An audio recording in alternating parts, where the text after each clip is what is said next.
Welcome to episode 112 of the Startup Show. Today, I'm hosting my first sports tech startup, and we're talking about golfing. We talk about entrepreneurship and the importance of risks and raising money at the right time.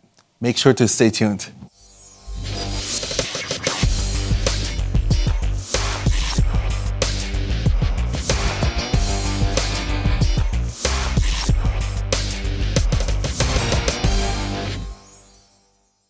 Welcome everybody to episode 112 of the Startup Show. Today we are here at the offices of Chipping, and I'm very excited to speak today with the CEO and co-founder, Thomas. Welcome to the show. Well, thank you very much for having me. It's such a pleasure to have you. It's really exciting. We actually met about, I would say, 2 weeks ago at the Xoogler event, which is like the alumni network of Google. And I'm really excited because it's actually my first sports tech startup on my show, which is very exciting. I like to have a little bit of a diverse portfolio of startups. So Thomas, maybe take it away. Give us a 2-minute insights in who you are before we get started talking about your startup. All right. Well, I'm kind of a golf nut, I can admit, even though I have to say I started a little bit late. So you can see and tell from my gray hair that I'm not the youngest one, really. I have a background already in finance. I've been working in finance for the past 25 years. And eventually thought I will need to do something which kind of suits me from my hobby perspective. And I started doing some stuff in golf. So I'm a family father of 2 kids. My wife is a flight attendant, so we are very international. And my 2 young kids start to kind of play golf as well, and that kind of makes me proud. I looked at your LinkedIn profile the other day, and I saw Chief Risk Officer, everything with risk. I mean, startups is probably one of the biggest risks you can take in life, but maybe you can elaborate a little bit why you made this move from, let's say, corporate world to entrepreneurship in startup life. Well, again, as a man, I can admit that I turned 50, and yes. I figured that at my half-year age or half-century age that I wanted to do something different. I mean, being a chief risk officer or risk manager for a large part of my life, I figured I need to have a change, and that's where I thought I'm gonna do something entrepreneurial. Well, you're absolutely right. As a risk manager, you typically try to avoid risk, yes. And I figured if I'm gonna go entrepreneurial, I'm gonna go for something which is can be risk managed, but still has some challenges. Calculated risk. Calculated risk. Yes, a good way to explain it. Yes. Very good. So when you look at entrepreneurship today, you know what is the fascinating part of it, especially let's say with your expertise or experience in life compared to corporate world? Well, I mean, there's always a boss, right? So, yes. In this sense, to some extent, I am my boss, even though I mentioned that I'm married, so I have another boss there too. But being your own boss, you basically work for your own company. You define where you go, you define at which speed you go, and you are really responsible for the entire part. So you can't delegate responsibility anymore, and I think that's something which I really like. Chipping, give us a little breakdown of what you guys do here, maybe a short elevator pitch so we understand. Well, chipping could stand for almost anything. It could be kind of a car tuning thing, but sure. Effectively what we're doing is chipping stands for chip inside a golf ball. We're making smart golf balls. Golf is a very exciting sport. You play around, 50 million people play golf around the world. And the very interesting part about golf is it's so challenging, but sometimes also so annoying because you hit a great shot out on the fairway. I mean, every golfer that's going to be watching that knows what I'm saying now. You hit it out up front and you think it's going to be lying out there in the fairway, and effectively you walk up and you don't find it ever again. And this is so disappointing. And next to that, it is also quite an interesting thing because 500 million golf balls getting lost every year. And that's where my entrepreneurial spirit kicked in. And I think we're going to make smart golf balls, which will A, allow you to find the golf ball again, but B, secondly, you'll get the entire statistics, how you played, where you played, when you played, were you better than the last time, how did you play comparing to the community, and kind of really getting everything electronic nowadays. Where do you stand right now? Can I buy them already, or are they in the market? So where are you standing with the development? Right. Well, we spent the past 2 years developing the golf ball. Also, maybe from my background perspective, I'm not a techie guy. So I figured the challenging thing would be coming up with the chip, you know. And effectively, what turned out to be more challenging was really coming up with a great golf ball around the chip. So what we have prototypes which are basically finished. We're just in the final discussions about which material we're going to be used. And we are ready to prepare and build the golf balls to order. So we expect at the beginning, mid-2018, to have them on the market. So when you look, I mean, one of the key things, let's say, investors look at is market potential, which you just mentioned, but also they look at, let's say, the product market fit. Is the product that you are about to sell something that the market really wants? And this is some of the key questions that they ask. Number one is, did you find product market fit? And if not, how will you find it? And how does it manifest itself in your process development? Well, it's hard not to find the market fit effectively, because once we came up with the web page, people started to Google us and find us on other search engines. And we're having a lot of people visiting our web page, which obviously makes us proud without doing any marketing. I made kind of the mistake to put up my email address. Okay. And that gave me like 3 to 4 emails per day, like asking, where can I buy the balls? So effectively what we did, not to get all those emails, I mean, I love getting emails, don't take me wrong. I love getting orders even more. But the point is, I had to spend half of my day answering those emails. So what we did, we set up like a pre-launch or pre-order link on the webpage, and we started getting orders in. People are just getting in there, they're getting their orders in, they place them in there. We tell them, you're not gonna get the balls straight away, you're gonna get them in some couple of months. We're also not taking any fee or any charge on that. But you just deposit your name, your address, and your credit card, which again, not going to get debited. And we got like 3,000 orders in without doing any marketing. So we know there's a market and then interest outside. Yeah. Sure. Walk me through the technology that you're currently using. You know, what can you track? What is not possible to track? And just a little bit the tech talk. Right, the tech talk. Well, we tried to make it easy. We wanted to have a product which is not complex. We wanted a product where you just buy the golf balls, you walk out on the golf course, and typically everybody has kind of a Bluetooth device on him. Normally it's a smartphone, but it can be also a smart watch. And you can connect it basically to your smart device via Bluetooth. So basically you connect your ball to your smart device, and then you're good to go. Basically, what the ball does, you're getting kind of its place, you're getting its speed, it's getting its measurements, all the measurements that you crave for. Typically, you know how you played, where you played, and on which course you were. I mean, when you look at the technology that you have right now, it seems to me that every game that has a ball included, you kind of can use this technology. Is this something that you are considering in, let's say, when you look down the roadmap of your company? Well, it's one of the entrepreneurial things. You try to find out what the big market is, of course. So yes, we've been looking into other potential fields as well. However, that's also one of my lessons learned is you need, in an entrepreneurial startup, focus on what you do. So don't get too large really on a couple of the things. But we indeed got a couple of requests from ice hockey and from baseball leagues about putting potentially our chip inside their balls. I mean, it's very exciting. Can you patent your technology, or? We try. You try?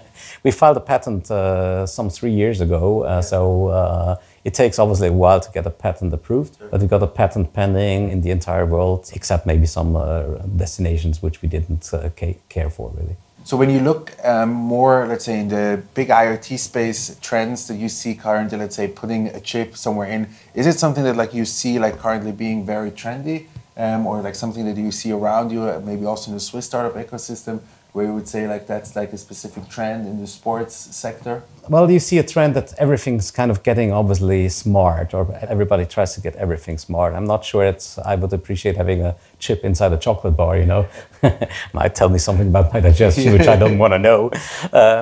But the thing is also, we really decided to focus on something where the potential is very high. If you look particularly into golf is played by a lot of people, and it's very traditional and it's very analog, if you want. So nobody really tackles this field. So it's a big, wide space, which we try obviously to occupy. But isn't it also like more like the higher end people who can afford, let's say, the golfing? I think the perception is there, but it really changed in the past 10, 20 years. Particularly also here in Switzerland, where we are located. We have a big company which stands behind the sport in general, and they made it open to public. So in contrary to other locations and destinations in the world, we kind of really had a growing population of people starting playing golf, and that's good. It's getting younger than it used to be. Well, you're also here in Zurich. Maybe do you have like contact, let's say, to other startups, and you see like, like kind of like the ecosystem here?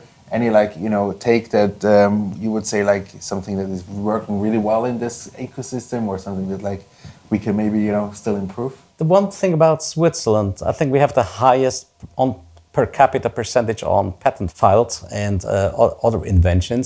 However, there's a tendency in Switzerland, which I still kind of feel, is the people are, well, I'm not saying necessarily secretive, but they are more confidential. So sometimes you don't know what is all around here. So I think we certainly could do a little bit better on kind of putting up on the table what kind of expertise is around and what technology, so people could really capitalize on that and not reinvent the wheel.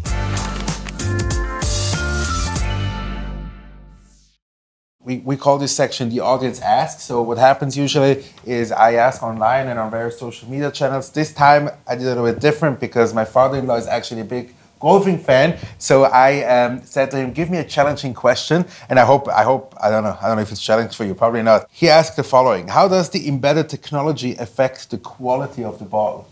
A question we hear quite a lot, so it's not new to me, but it's effectively the hardest one you can get. Yes, I knew why I asked him, because again, like, I'm not golfing, I'm not very big into sports, so curious to know what you have to say about this.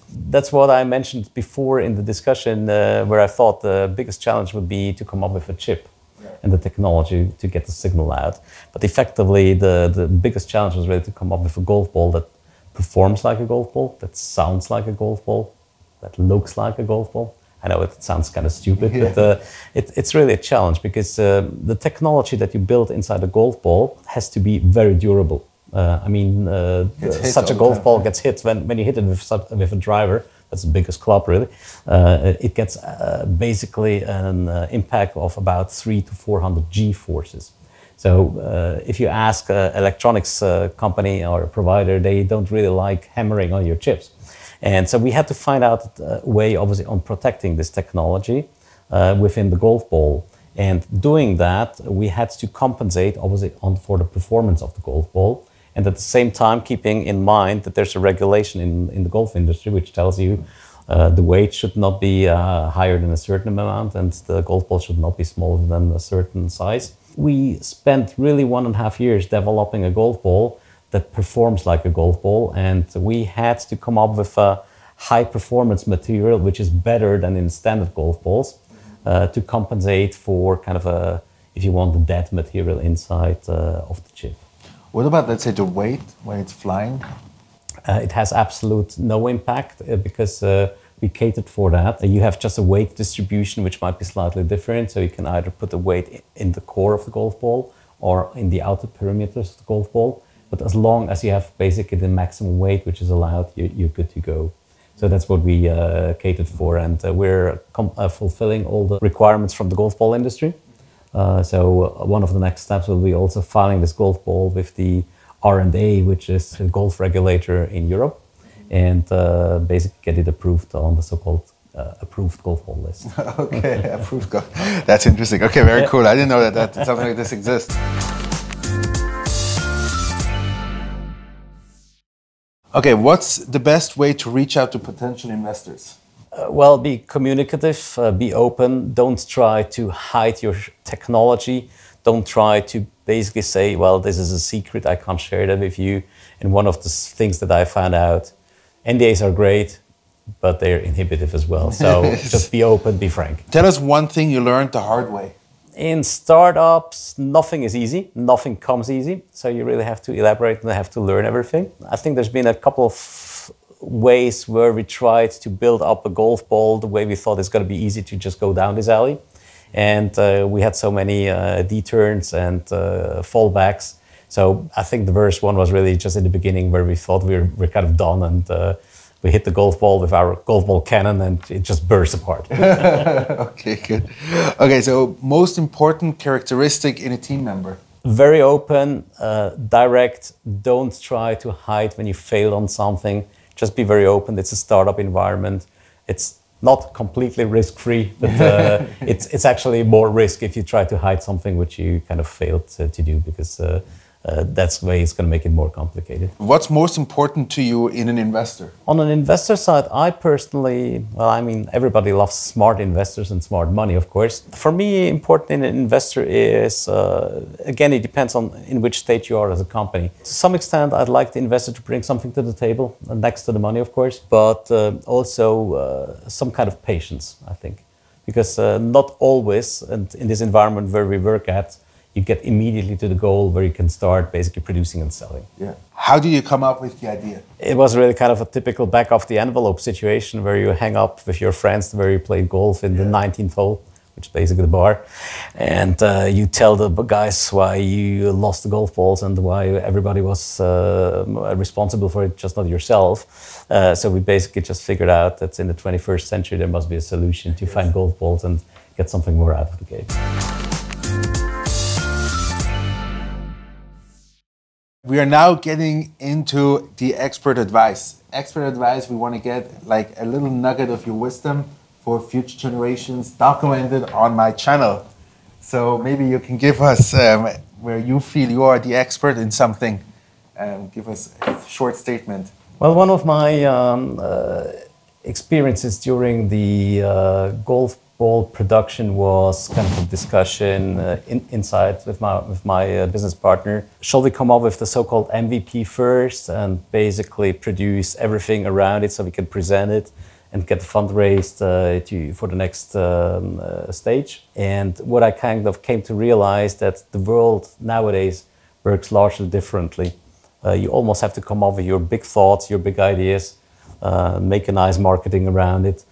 Come up with maybe a mock-up if you want, but not necessarily working MVP, and present that to the investors and raise the money first before you obviously spend everything on building an MVP and the prototype and run out of cash. So, this is one thing, early planning. Yeah, early fundraising, I guess. Early fundraising and early planning, how you plan to spend it, and if you know that you're going to run out of cash eventually, plan for the next phase. Always raising. That's one of the things. No? Well, that's what they say. I'm not sure if it's always raising. I think raise as much as needed. But, one of the things as well is don't sell the entire stake of your company immediately. Right. Because if you go big, then you might regret it. Right, absolutely. Good. So thank you very much, Thomas, for being on the show today. I really appreciate it.